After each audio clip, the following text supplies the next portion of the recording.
ever had the feeling that the world is full of disasters, calamities, catastrophes? Well, so did our ancient ancestors. From wars to earthquakes, floods to famines, this series will reveal how scientists are now unearthing the evidence for cataclysmic events in the past and their disastrous consequences. Fabulous cities abandoned. The city dies. The people here meant to stay here forever, but something went wrong. Battlefields, long forgotten. This onslaught of warriors hopping ashore and just causing mayhem and havoc. We don't have any other archaeological site where we see a conflict of this dimension in that period. Sophisticated civilizations toppled and lost to the mists of time. I think it's up there with the modern tsunamis you see hitting the news today. The worst thing possible is to kill the chieftain inside his whole building. To our ancient ancestors suffering these catastrophes, it must have seemed as though they were cursed. But science is now exploding those myths and rewriting history. In this episode, the rise of civilization in the Bronze Age. A time of great architecture, literature, and the arts. But most of these great Bronze Age civilizations collapsed, never to rise again, plunging the world into a dark age from which it would take half a millennium to recover. We're going to reveal what happened to these civilizations and why they collapsed.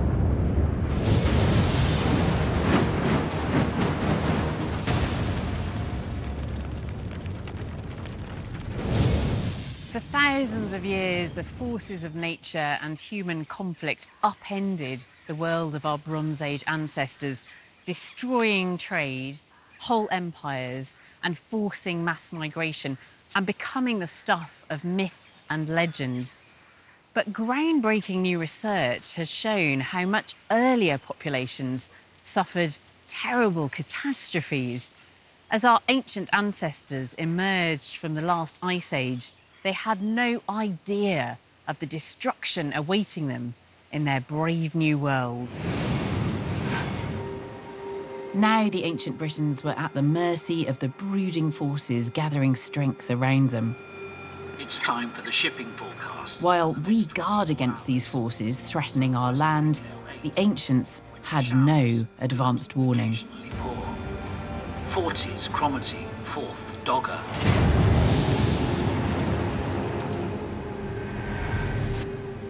The North Sea.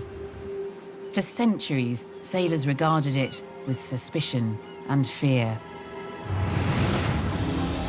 Its dark waters home to the monstrous Kraken. Then, disturbing items began to surface from its depths. For the past 100 years or so, fishing boats have been pulling up large bones from the bed of the North Sea, things like giant elk, mammoths, even human remains, features that you would associate with dry land. No one knew why these ancient artifacts were so far out to sea. Writer H.G. Wells came up with an outlandish theory. It wasn't a monster beneath the waves, but a lost landmass joining Britain and Europe. But was there any science fact to this science fiction? And if so, what had happened to consign a terrain later named Doggerland and its people to the mists of time?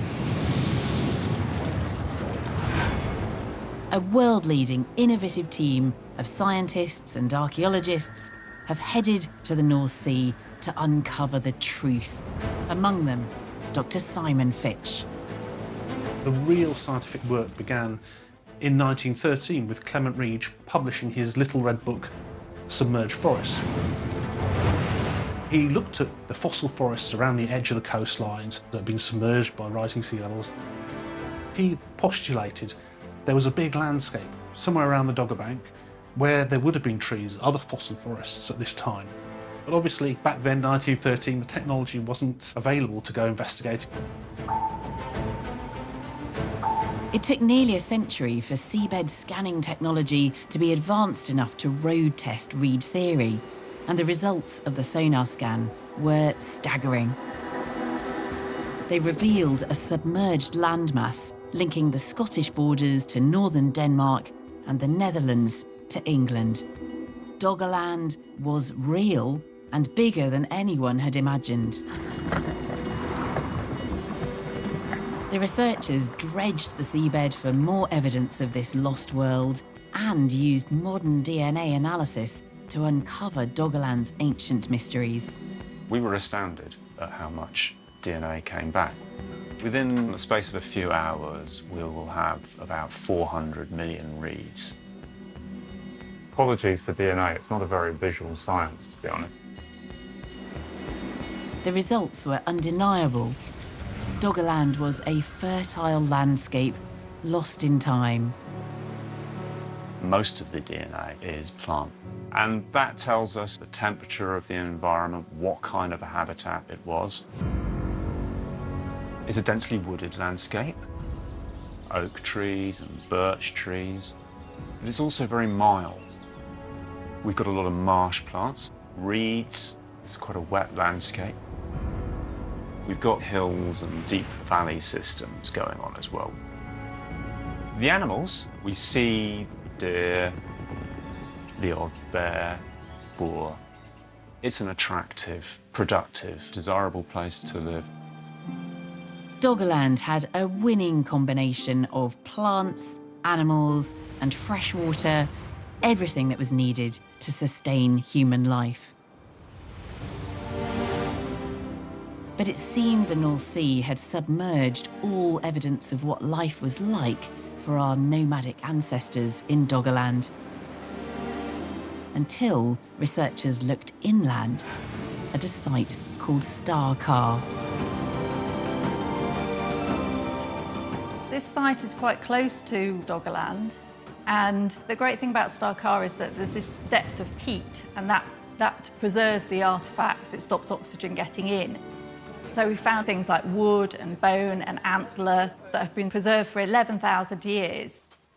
It really helps us to imagine what Doggerland would have been like. So what we have here is a reconstruction of a structure from Star Car. It has the same footprint, the same overall size, and the same overall shape. We've used water reed to give you an idea of what the material itself might have been like. So if I just take a bit off, you can see this is dried really nicely now. It's turned into really dry, effective thatch. And we're starting to get an idea now of how long a structure like this might last. It's been here for about 5 years from when we built it. It's still watertight. You're maybe starting to appreciate that settlement sizes may have been larger than we once might have thought, with structures that would have been permanent. All the evidence points to our ancient ancestors starting to put down roots and to thrive in Doggerland. I think culturally it could have been incredibly important for the evolution of modern Northern Europe. It could well have been a centre. It has the potential. So what happened to transform Doggerland from a thriving, fertile region into a desolate North Sea Atlantis?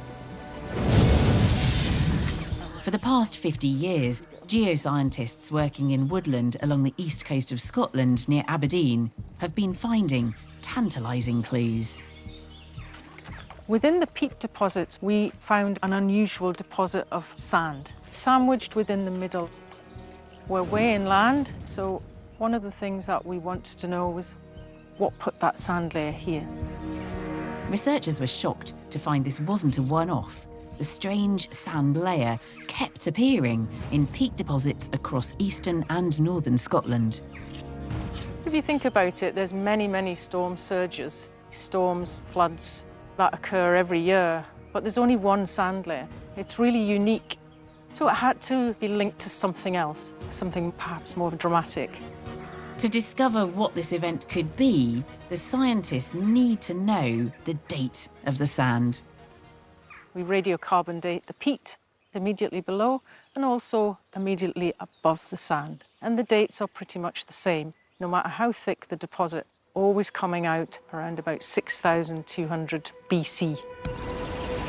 Doggerland researchers began examining the work of gas exploration teams in the North Sea to try to find out what might have happened around this date.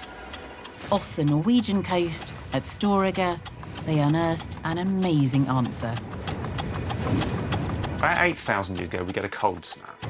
You get a massive landslide occurring off the coast of Norway on the continental shelf. And that leads to the Storegga tsunami. Scientists calculate that the Storegga landslide was the largest the world has ever seen, involving a landmass the size of Scotland, and the tsunami it unleashed was the largest ever in the Northern Hemisphere. It may have been several tens of metres, perhaps even up to 100 metres high in some places. It struck parts of the Scottish coastline and proceeded south. By the time it reached Doggerland, the waves would have been smaller, but still devastating. The tsunami comes through effectively like a bulldozer that's pulling up the forest around it, ripping trees up. If there were any settlements, they would just get destroyed. Scientists believed they'd found the answer to Doggerland's disappearance, but further evidence would turn that on its head. What happens after a tsunami is that water regresses back to where it came from. Waves come in and they go out again. It's in their nature.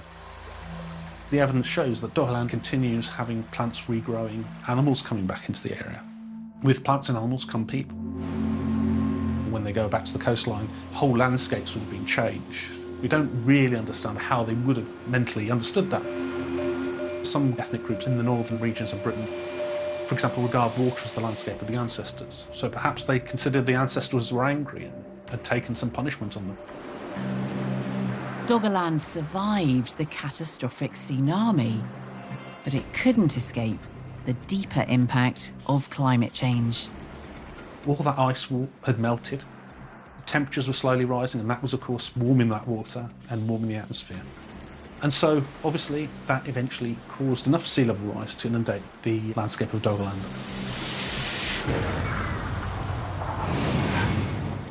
Scientists view climate change as the greatest threat to modern civilization, capable of wreaking catastrophic destruction. Now, researchers believe that it also devastated the lives of our ancestors, and to them, the cause of that destruction was very clear. They were cursed. Coming up, a murder mystery that has rewritten European history. This is an unexpected find, something very unique.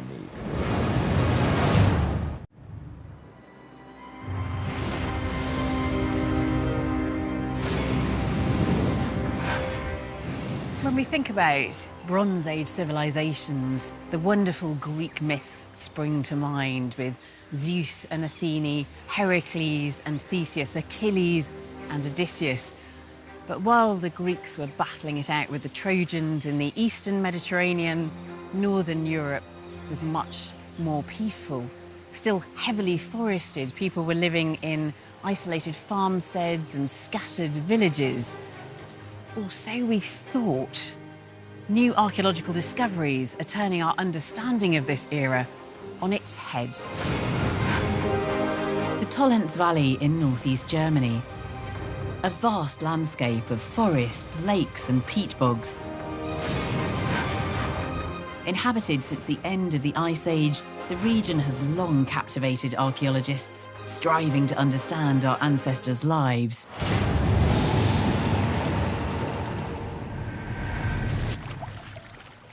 But one day in 1996, the valley's waters offered up some shocking ancient evidence. An amateur archaeologist was around in the valley for many, many years, and during a weekend trip by canoe, he noticed something. He saw this special bone sticking from the ground. And then he found out there was this arrowhead sitting in the bone. This is an unexpected find they never had before. When experts analysed the unsettling find, the mystery deepened. This shows this young man has been hit by an arrow, and there were no traces of healing. So he has died shortly after this happened. When human bone with a flint arrowhead sitting in it was discovered, then everything started. Was this a Bronze Age murder case or a clue to a much bigger mystery? We did a test excavation in 1996, exactly where this human bone with the flint arrowhead was found. I was part of the first team where we opened about 60 square meters. We found a large number of human bones. It was in the river valley, on the level of the water, and this is not a place where you normally find a cemetery. In addition, we found some weapons. This is one of the wooden clubs. It's about 70 centimeters long. It's made from ash. And I think it's a very practical weapon. It's very effective. Why was the murdered man surrounded by weapons and bodies in this unusual grave? And was his death connected to theirs? We started a radiocarbon dating program. And secondly, we did surveys in this river valley to look for more human bones.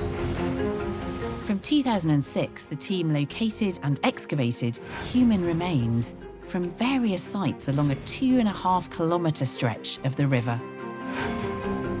The human remains all date to the same time, so we were quite sure that all these finds are connected.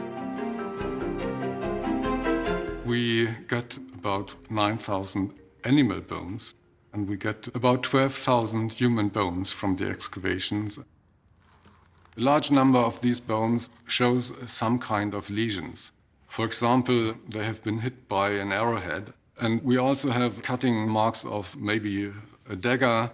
And the thing that happened here, probably it was a spear that caused this bone to split. Experts analysing the bones found another link. They were mostly male, aged between 20 and 40, and many with horrific wounds. The evidence suggests that this was one of Bronze Age Europe's biggest battles. But why would warriors have clashed here, in the middle of nowhere? Later, we also found evidence of a kind of trackway through the valley across the river, where the river valley is rather narrow. This valley crossing was really built in a very solid way, making it a track which could be used all year around. So for sure, this was a major connection at that time. Somehow, the Tolense Valley and this valley crossing was part of a trade route from the south to the north. In the Bronze Age, long-distance trade relations were being developed. Goods travelling from Scandinavia to the Mediterranean. With trade came wealth, but also greed and conflict. This wasn't a pitched battle, it was a deadly ambush. Probably one group hiding in the bushes, suddenly attacked by bow and arrow, and then arrows were flying through the air. We have one skull found where a bronze arrowhead was still stuck in the back of the skull. So this man was trying to escape and was shot from behind. Closer to the river, it's difficult to run. If you follow a group of people trying to escape, if you are coming closer, you will change your weapons from long-distance weapons to close combat weapons. The wooden clubs indicate close combat. You have to imagine people lying around already injured, And even before you can raise your hand, a wooden club is down and can smash your head. Some 600 people lost their lives at Tolentz, a staggering number for this period. It suggests that in Northern Europe, there were more advanced, warlike societies with relatively sophisticated weaponry emerging far earlier than we've previously thought. Tolentz Valley is a very special site because we don't have any other archaeological site where we see a conflict of this dimension in that period. There's no earlier site, and if you look at the later periods, it takes more than 1,000 years before we see a conflict of that dimension again in the archaeological evidence. Further south in the Mediterranean, complex societies had flourished for centuries, but even these oldest of civilizations were not immune from the curse of the ancients.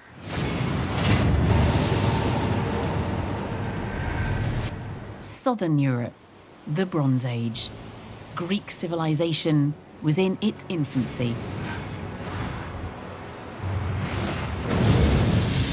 The mainland and the Aegean Islands were dominated by the Mycenaeans, a warrior elite society ruled by legendary kings and living in fear of the gods.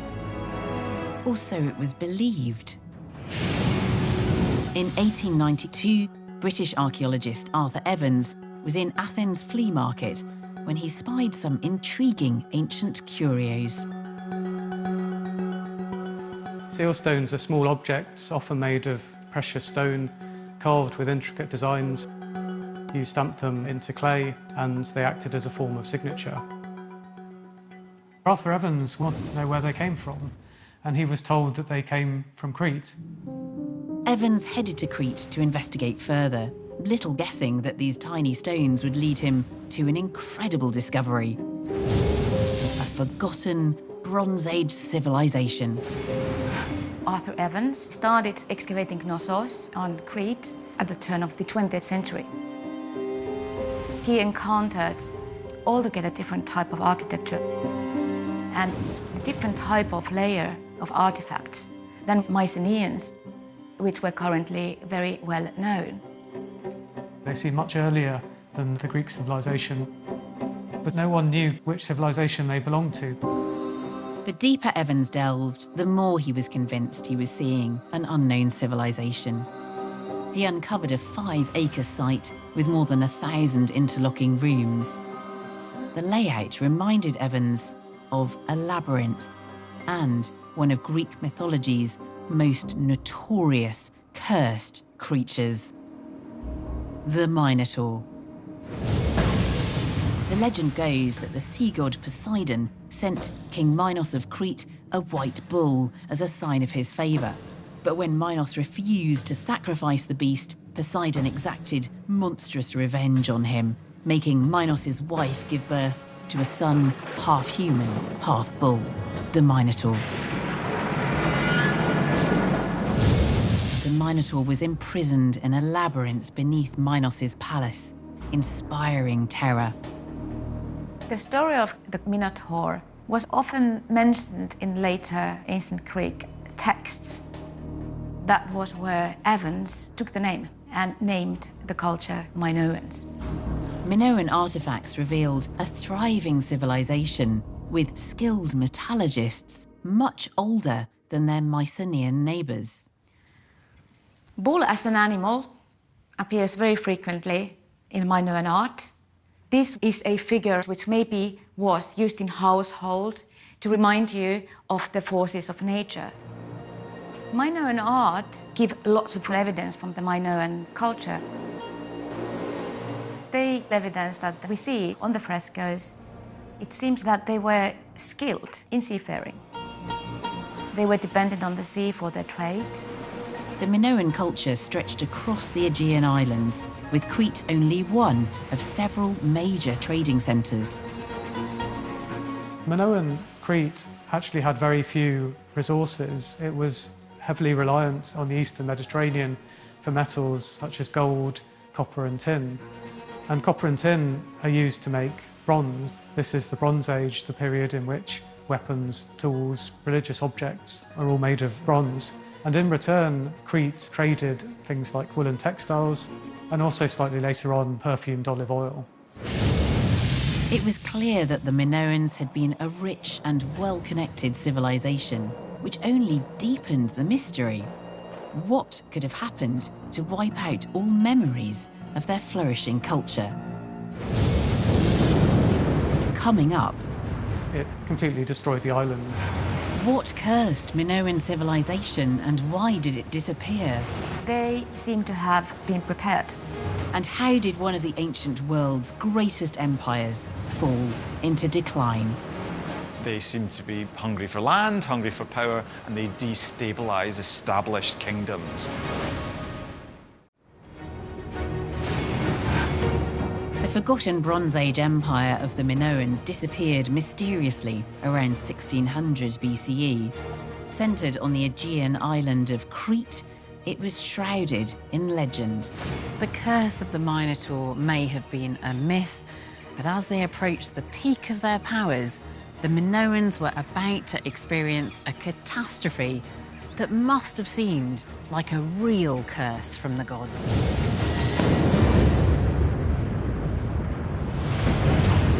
Thera is a volcanic island.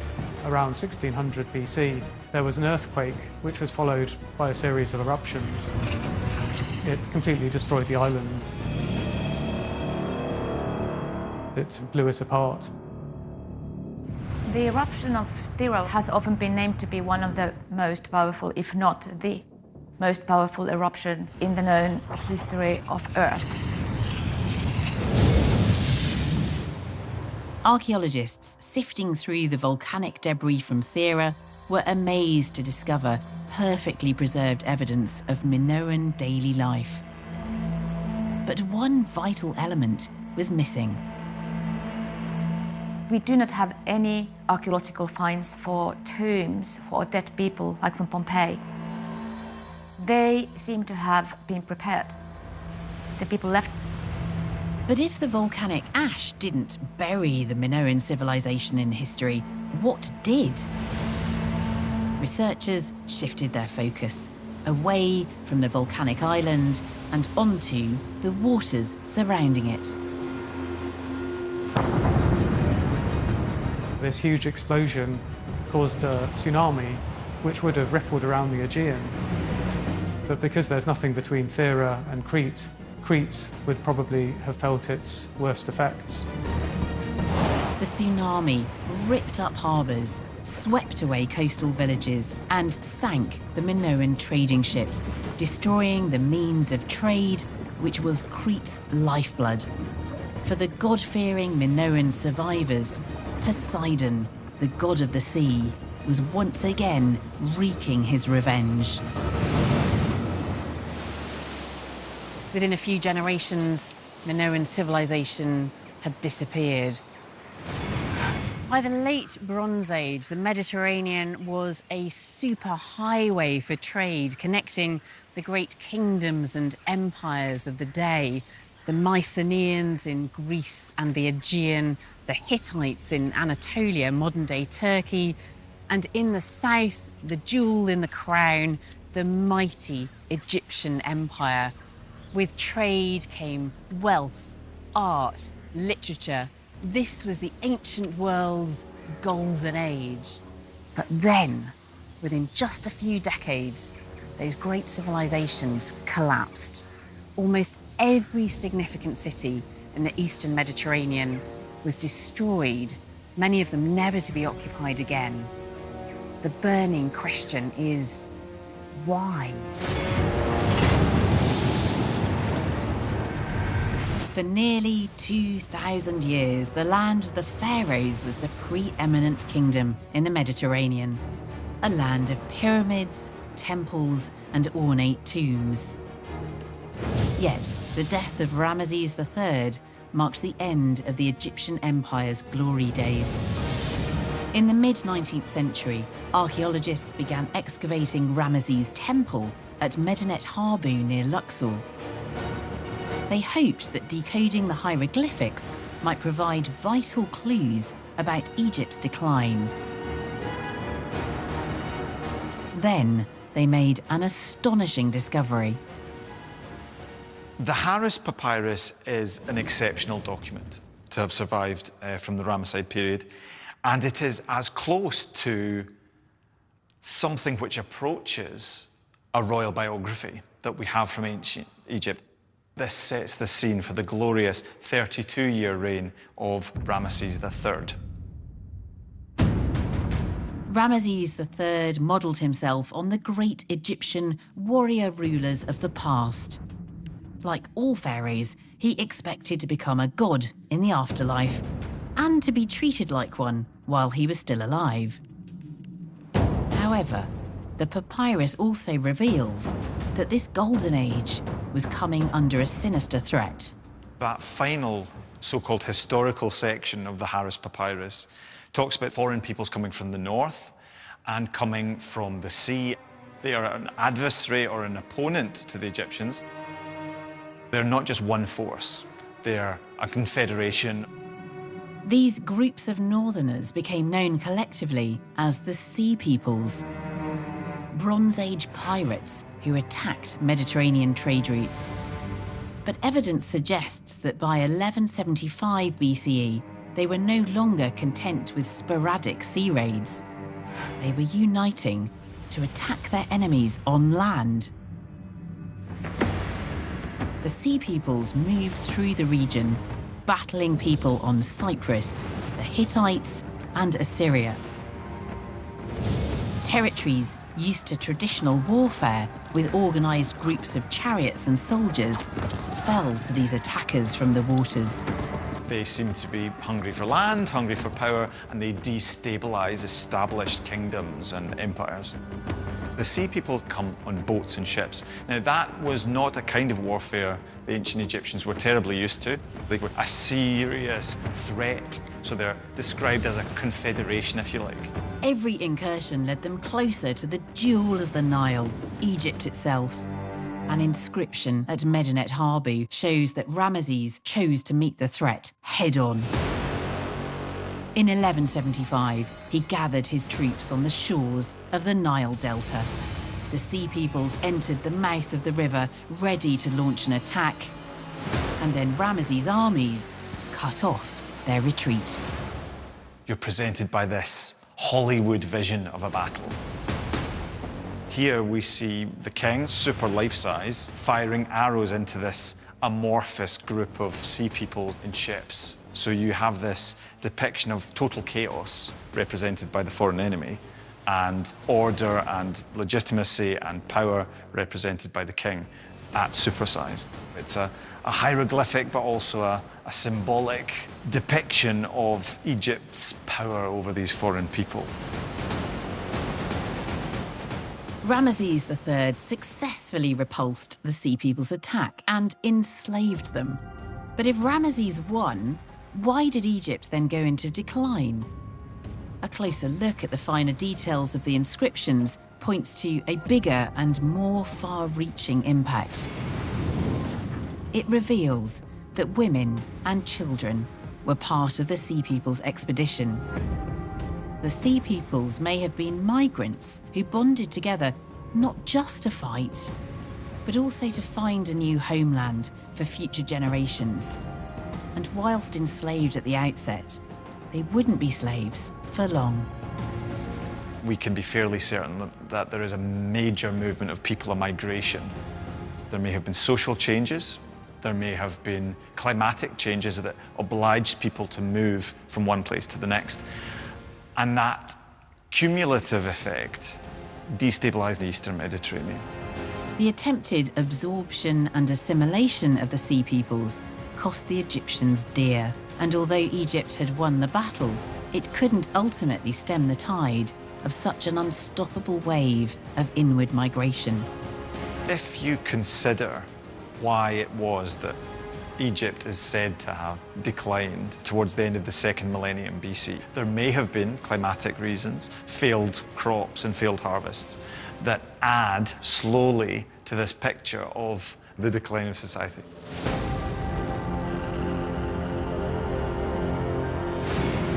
The Sea Peoples certainly played a role, even if not a decisive one, in the decline of the Egyptian Empire.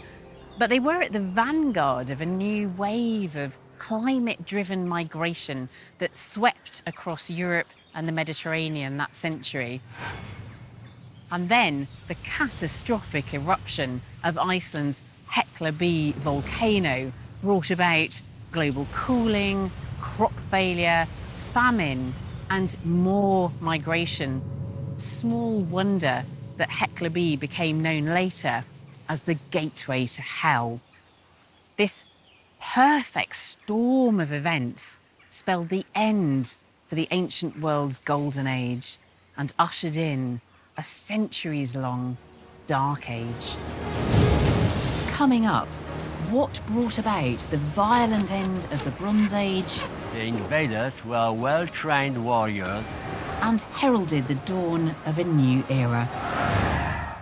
Natural disasters, climate change, famines, these devastating and often unpredictable events hastened the demise of Bronze Age civilizations, crushing whole empires, displacing entire populations.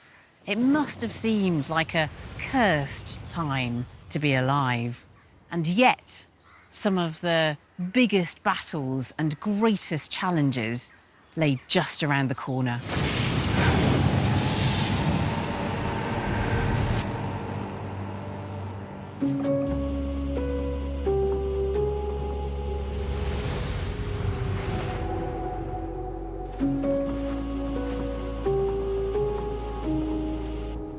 These embankments hide one of the most tragic episodes of the history of the first millennium in this region. Yet it doesn't appear in any written sources. In 571 BCE, the Wisina Valley in modern-day Poland was an inhospitable marshland. Yet, this is where a group from the Lusatian culture chose to build their settlement. We think that demographic stress caused population to spread out into such unforgiving frontier areas like here in Vicina. Despite this, the people were able to make this place a hub of activity. Located next to the Oder River, the fortified village of Wisina lay on the outer fringes of a huge territory, which spread from Germany in the west to Ukraine in the east, from the modern Czech Republic and Slovakia in the south to the Baltic Sea in the north. The people of the Lusatian culture seem to have been largely peaceful, skilled in farming, textiles, carpentry, and of course, working with bronze. But in 571 BCE, this thriving community of over 300 people suddenly and inexplicably disappeared, almost overnight. After this date, there is no archaeological record of anything else. Archaeologists recently excavated the site, hoping to discover what had happened to this frontier village. And the marshland yielded a wealth of unsettling evidence. Just like in Pompeii, the finds from Vicina are a symbol of a single catastrophic event captured in time. Damage to the fortifications showed the village had been brutally attacked, as had its people. This skeleton of a young woman, 35 years old, she was not robbed. All her precious belongings were found in the field. The golden spirals adorning her hair, the glass bead necklace, which were very expensive at that time. Why had the attackers left treasure behind? And why were almost all the adult skeletons female? Like an ancient crime scene, the artifacts from Wisina were examined in forensic detail for clues. They revealed a Bronze Age culture on the cusp of a brave new world. The dawn of the Iron Age. During the excavation, an intriguing assemblage of iron artifacts were also found, with the exceptional find of the iron hammer. most likely used for blacksmithing works and used for making the other iron objects. The people of Rusina could make iron knives and spearheads, but these were no match for their attackers. At least 150 arrowheads of this type were found in the burnt ruins of the stronghold, and some of them still stuck in the wooden elements of the rampart. The trilobate iron arrowheads and battle axes linked the attack to a group from outside the region, the warlike Scythians. These battle axes were only used by the Scythians, so this is the direct proof that the Scythians were involved in this invasion. The Scythians were heavily tattooed, nomadic warriors originally thought to hail from Iran. They were one of the earliest people to master warfare on horseback, giving them speed and the element of surprise. In an age when empires were all about protecting territories and borders, a fighting force who cared little for these things must have been utterly terrifying. The attack on this place was undoubtedly sudden and unexpected.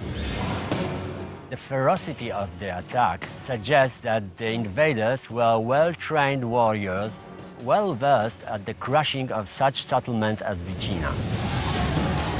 The Scythians unleashed lethal volleys of flaming arrows at Rusina, the iron heads piercing the wood, allowing the fire to take hold. We also see evidence of huge fires in the woods of the settlement. The ashes are up to 1 meter thick. Once the walls had fallen, close conflict would begin, with swords and battle axes proving lethal. The assault completely destroyed the settlement in Vicina, and its inhabitants were annihilated. The unusual absence of male bodies suggests a purpose of this attack. We don't really know what happened to the men. It is assumed that the real goal of the Scythian invasion was to abduct cattle and capture slaves. It's possible the menfolk of Rusina and other villages ended up in the slave markets of the Black Sea and the Mediterranean, where the Scythians were major players. Their brutal attack destroyed Rusina and rang the death knell for the Lusatian culture. The people of Rusina were forced to live and die in a vulnerable frontier town, but it could all have been so different had one of the greatest catastrophes ever to hit the world not occurred. Next time on Curse of the Ancients, one of history's greatest ever empires, the Romans. What was the secret to their success? The Roman armies set up to fight pitched battles. And how did they curse the civilizations that stood in their way? You control everything. Coming up, when in Rome, explore magnificent Roman megastructures. Or over on SBS World Movies, Elizabeth Moss stars in the knockout true story of the boxing champ that inspired Rocky, in Chuck.